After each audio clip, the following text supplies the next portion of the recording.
Ed y Lorraine Warren fueron dos famosos investigadores de lo paranormal que formaron parte de algunos de los casos más sonados de la historia de Estados Unidos.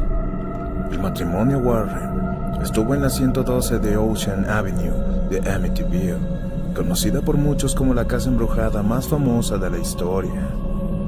También investigaron los sucesos relacionados con la muñeca Annabelle en los años 70. Estudiaron muy de cerca el supuesto poltergeist de Enfield e incluso formaron parte del juicio de Arnie Jhonson, quien aseguraba que fue el mismo diablo quien lo obligó a asesinar a su mujer. Estos son algunos de los sucesos que fueron estudiados por Ed y Lorraine Warren. Pero lo cierto es que el matrimonio estuvo presente en cientos de casos paranormales. Podré comentarte como dato curioso que Arnie Jhonson, quien aseguraba que fue el mismo diablo quien lo obligó a asesinar a su esposa, será quien dé inicio a la tercera película del Conjuro. El diablo me obligó a hacerlo. Este es un fragmento de una entrevista de Ed y Lorraine Warren. Bienvenidos al mundo sobrenatural de Scarlett. Acompáñanos. Questions have been asked of us, of Ed and Lorraine. What do you do when you see a ghost? What do you do if you see a ghost? Those questions and many others will be answered for you tonight. I'd like to start with Mr. Warren, if I could. Ed, I know you're going to talk about the Viner case, but can you tell us what would someone do if they encountered a ghost? Well, Tony, it would all depend on the circumstances, the situation, the whole thing. If you're in a car like Rod Vesey was, driving along at 1:30 in the morning and a ghost suddenly appears alongside of you in the car, what can you do? You know, and it comes so fast, and then the apparition disappears quickly. So by the time that you're trying to figure out what you should do, it's already gone, you know. And some people, of course, would just be very startled. But if you're, say, a Christian, you're lying in bed, and something wakes you up, and you look out into the darkness, and you see a ghostly figure there, a woman, a man, whatever it might be, you simply make the sign of the cross in the direction that you're looking at it, and you would say, in the name of God, is there something that I can help you with? You shouldn't really hold a lot of communication with spirits, but in some cases you're dealing with earthbound spirits, people who are very confused when they died. They don't understand why they're not in that physical body anymore, and they're drawn to the aura of a very sensitive person. And during the sleeping state, as you wake up, you are in a good situation where a spirit can reach you, because you're on that same astral level.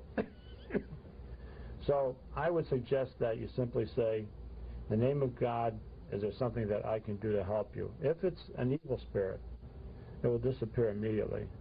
If it's a positive one, say it's a relative or some spirit that's just been drawn to you, then you might get some communication. I know there's been people that have seen spirits of children, of adults, and they get very frightened, and they'll jump up and run out of the room. Well, that's natural reaction for most people. But actually, what you should do is to find out what it is, what they want. It's kind of like this woman over in Torrington. It was her own husband that would show up. And she woke up one night soon after he died, about 6 months later, which I think was beautiful, but it scared her. And he would be sitting right in the chair, just like you're sitting there. And he would say, "Are you all right, dear?" And she got so frightened, she jumped out of bed and ran out of the house and wouldn't come back for a few days. And then the same thing happened when she went back in again. She jumped out of bed and ran right, you know, out of the house again. So the third time, her daughter said, "Mom, why don't you just ask Dad what he wants or tell him that you are perfectly all right?" Which she did, and she seen him get up. He was sitting in a chair. He got up, he walked down the hallway, and she never seen him again. But he was disturbed by the fact that something was bothering the wife, which of course it would be. He was trying to put her mind at ease. Say, for instance, you encounter a spirit in a haunted house. Right. And it's one that's a very negative spirit. In that case, you're not going to hang around and ask what it wants, because you're going to be frightened out of your wits. So in them kind of cases, I simply say, get out of the house yourself, leave, you know. Mm-hmm. There are spirits that can do great physical harm to people. In tonight's presentation, we're going to be talking about a house in Woodstock, Connecticut, which is almost on the Massachusetts border. Very interesting case. Mrs. Florence Viner, who was, I think she was Miss Connecticut or Miss... She was Miss Connecticut at one time. Mm-hmm. Very pretty looking lady. And she got married to an older man. They bought this old inn, an old Revolutionary inn it was, not realizing it, that it was very haunted. And soon after they moved in, they had the farm hands, some of them who would live upstairs in this home. And the farm hands would go to bed with knives under their pillows. One even had a gun, and they said, well, why do you have knives? Why do you have guns? And they said, well, we're frightened to stay up there, Mrs. Viner. She said, frightened of what? They told her that, you know, the doors would open and close, the beds would shake, they were scared, they would hear somebody running up the stairs.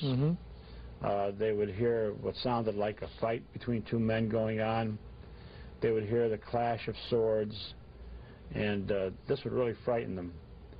So one night she was home alone, and her husband didn't come home yet. She was waiting for him to come home. And all of a sudden she heard something open the door, pounding on the door, open the door, footsteps ran up these stairs. Then she heard what sounded like a fight between two men, and then two thumps. Well, she said that, you know, she was so frightened, she went in and she got her .22 revolver. Jeez. She went upstairs, but she couldn't find anything. Came down again, and then she told about other incidents occurring where she would be lying in bed, and suddenly she would hear this loud roaring sound. She said it sounded almost like a foundry.